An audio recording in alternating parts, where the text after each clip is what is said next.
Hello from Making It in Maine. I'm Suzanne, and I am coming to you from Phippsburg, Maine, just a wee distance from Popham Beach. I have gotten all of my Judy Rothermel Civil War 6-inch squares cut. I matched them up with squares of 3-inch squares of unbleached muslin or tea-dyed muslin. I don't remember which Cindy said it was. Let's see, tea-dyed muslin. So I am doing two different methods here. I sewed one set, and I'll show you what I'm up to with this. Let me just lower you down. Yikes.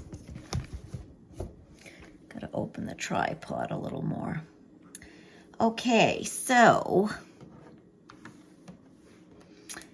for this one, I drew just one diagonal line from this corner to this corner.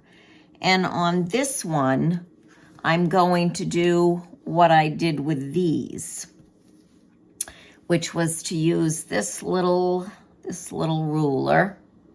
It's an OmniGrid ruler. So I'm lining up the yellow line in the center with each corner of the square. So the yellow line is at this tip, the other line is at this tip, and this will allow me to draw a quarter of a line on each side of the ruler.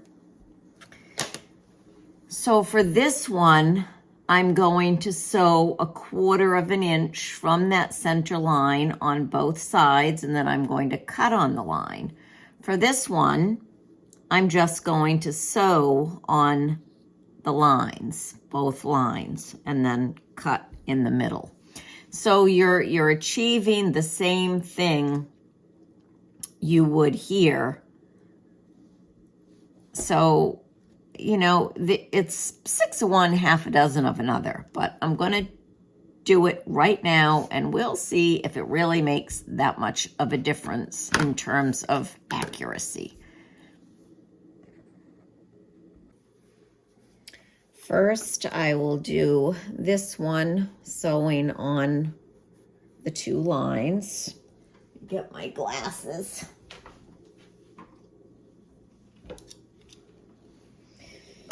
All right, I didn't bring a thread bunny with me, but I can make one, but I haven't done it yet. All right, here we go.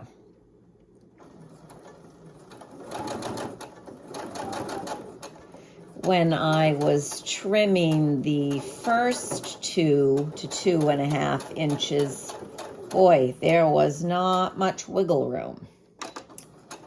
So we'll see if when I get to the other one that just has the one line, we'll see if that makes much of a difference. You know, I can't imagine there's going to be much of a difference either way. I feel like sewing with a scant 1/4 inch would be much better. And for that, I wish I had my Janome sewing machine, because this one you can't just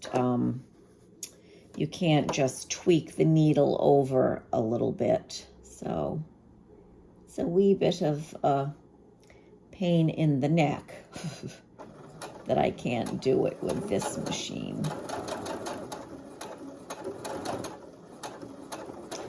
Got to get my Janome to the repair shop to see what exactly is wrong with it.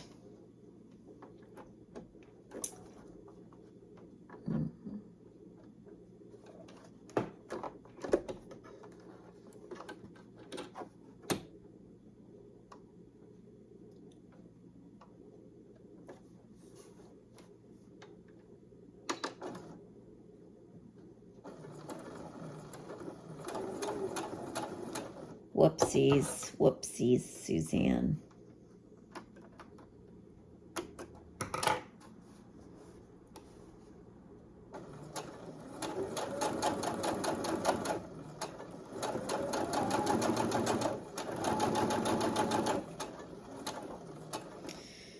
All right, let's see what we've got here.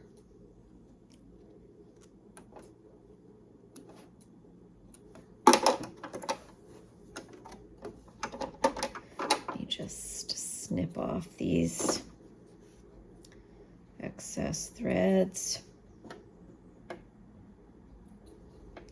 I guess they would come off in the trimming process now, wouldn't they? Okay. Let me move you again. Actually, I don't need to move you. I'm going to just use these scissors to cut. And that ended up being a scant 1/4 inch. This is, I don't know, seems more than a scant.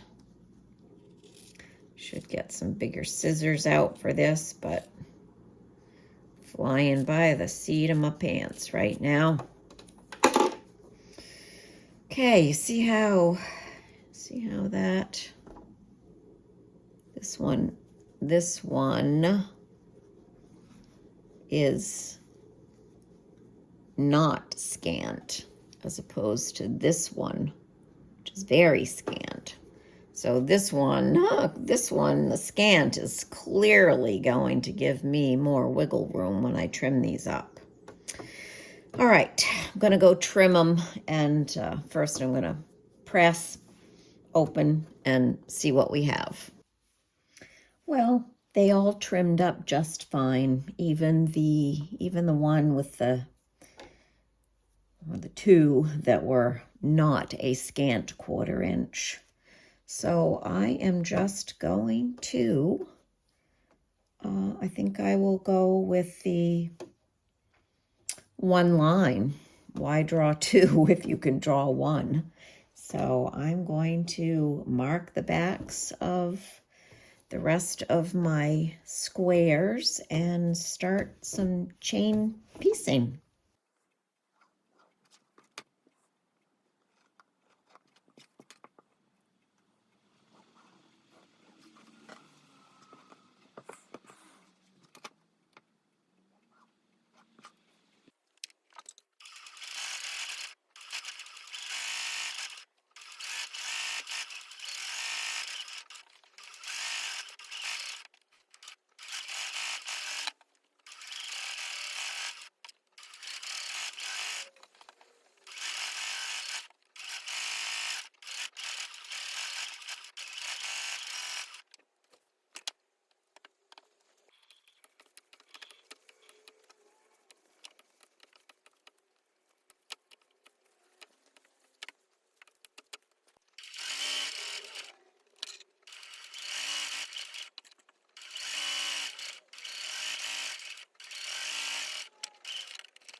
I just thought I would tell you about my progress on my little Charleston III project. I just finished sewing all of the 3-inch squares together. The other day, I got this many pressed, and I still need to trim them. My least favorite thing is trimming blocks. How do you feel about it? Do you enjoy trimming blocks? Yeah. Let me know in the comments what your least favorite part of quilting is and what your favorite part is. I'd enjoy knowing. Yeah, because we're all different, right? Yeah. So, yes, I'll show you one of each of the prints that I have pressed so far. That's one of my favorites. This one is most definitely one of my favorites. Love that. This is the brown colorway of the fabric that's in my applique quilt. That one. This one is super sweet. This is another super favorite. And there's this one. And this is a super favorite also. So those are the ones I have pressed. Let me just set them aside. And these are all the ones that I still need to press. And then, of course, trim. So maybe I will just start pressing some while I chat with you a bit. I had a friend spend the night last night, and before breakfast we went down to the fort where you can park for free, and we walked on the beach. It was so lovely. And we came upon this big thing, sort of almost embedded in the sand. To me, it almost looked like an alien. It was the weirdest looking thing. It was very sort of gelatinous. Well, there was a couple on the beach also. They were walking their dog, and I said, sort of called them over. I said, "Did you see this really strange thing in the sand?" And the guy said that it was a jellyfish. I was so bothered by the fact that I didn't have my camera with me. I had no idea jellyfish were so big. It was just so alien looking. I just looked up the tides for today to see when the next low tide will be. And it's going to be around 5-ish tonight. I could probably go now and the tide would be out enough. It's getting toward 4 p.m. right now, and I could very easily, I think, go back now. I don't know if I'd find a free parking spot at this time of the day. I might try it, but wow, so bizarre. I just really want to go back and get a picture of it. It's just like so unreal. And my friend was saying how, I can't remember where she said she had gone years ago, but she was in the ocean and started getting tons of jellyfish stings on her. They were swimming out to a little island or something, and she hated the thought of getting back in the water to swim back after having just been stung multiple times by jellyfish, but she had to.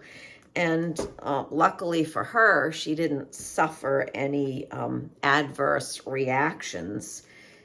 I worked with a woman a few years ago, and I think she and her husband were in Mexico, and he went in the ocean and got stung by a jellyfish, and it really affected his wrist. He wasn't able to use it. He was someone who enjoyed skiing, and he wasn't able to ski. I mean, just using his hand was difficult, and I don't know if it's fully resolved now or not. I saw this friend that I used to work with, I don't know, a month or so ago. And we just chatted for a few minutes, but I didn't, that didn't come up in conversation. I didn't think to ask, how her husband's wrist was. But yeah, so you can really, have some bad effects from jellyfish stings. But yeah, got to go back and try to get a picture. I hope nobody disturbed it, because I really want to see it. Oh, anyway, so after our walk, we came back and had breakfast, and last night before dinner, we had a game of Rummy Cube, which is super fun. I don't know if you like playing games. Maybe if you know that game, you can let me know in the comments. Let me know if you like playing games. So many people don't seem to. I love games. So we played that before dinner, and then we had dinner, and then after dinner we had a game of Scrabble. So yeah, it was a fun evening, fun morning, and after we had breakfast, we were trying to decide what we wanted to do, and I wanted to take her down the road a bit to Sabasco Estates. It's this huge property where people can go stay. There's a restaurant down there. There's a golf course. So we took a ride down there, and on the way back, we stopped at this cute little farm stand. Years ago, at this little farm, I bought a rose bush, a Rosa rugosa, I think is how you pronounce it, rose bush, and a friend of mine bought one there years ago, and her bush grew and grew and got big and lovely, but boy, my bush just doesn't seem to grow. And we also have a yellow rhododendron sort of near that rose bush, and that doesn't really grow much either. I don't know if it's just something about that location. It's sort of on the west side of our lawn, so I don't know, maybe they don't get enough sun. But anyway, so I bought a rose bush at this little farm years ago, and I don't know if they've changed owners, if somebody else bought the farm or not, but they don't sell, rose bushes and that sort of thing anymore. And we met a woman there coming out of the little gift shoppy sort of place. Yeah, it used to be a little luncheonette 2 years ago, but the woman came out, and I asked if she was the owner, and she said no, but she's renting this one particular room, and so she's got seedlings and pies. I guess she's a baker, so she has pies in there, and then there are various crafts people who have different things in their some bags, some tea towels, some little stuffed cats, just kind of an assortment of things. And anyway, I ended up buying some sheep's milk soap. And this particular sheep, the sheep's name is Poppy. Very sweet. Sometimes I called my dad Poppy. But the fragrance is rose, and it smells delightful. So I got that as a gift for my daughter. Her birthday's coming up, and so I'm going to include that in a package to her with some other things. The lilac pillowcase that I made for her, I was saving it to send for her birthday. So that will go, and along with the soap and some other things. Yeah, and they had a few cards there, some postcards. So I really loved this one. It's called North Creek Farm, Phippsburg, Maine. Just super cute card, so I bought that. Love it. Anyway, that's my little adventure last night and today. So I will sign off now after a little bit of yammering about what I've been up to. And I will, I think I'm going to change my clothes and get down to the beach. It's been sunny, and then it's been cloudy and sunny again. So I want to dress accordingly. I think I'll probably just wear some pants and a long sleeve top. So got a few more pressed open while chatting with you.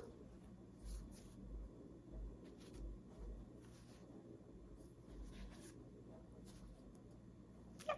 Hopefully I'll be back to insert a picture of a jellyfish. I am just back from the beach, and sad to say, sad for me, maybe not for you, maybe you weren't interested in seeing a dead jellyfish, but it was not still there. And I guess if I had thought, put two and two together, I would have maybe realized that it would have gone out in the next high tide. Bummer. Yeah, it was just so strange looking. It was flat. I mean, it was flat. It was not three-dimensional anymore because it was dead, and it was just flat, and it was big. It was, it was at least like that around. It was so strange, but it wasn't there.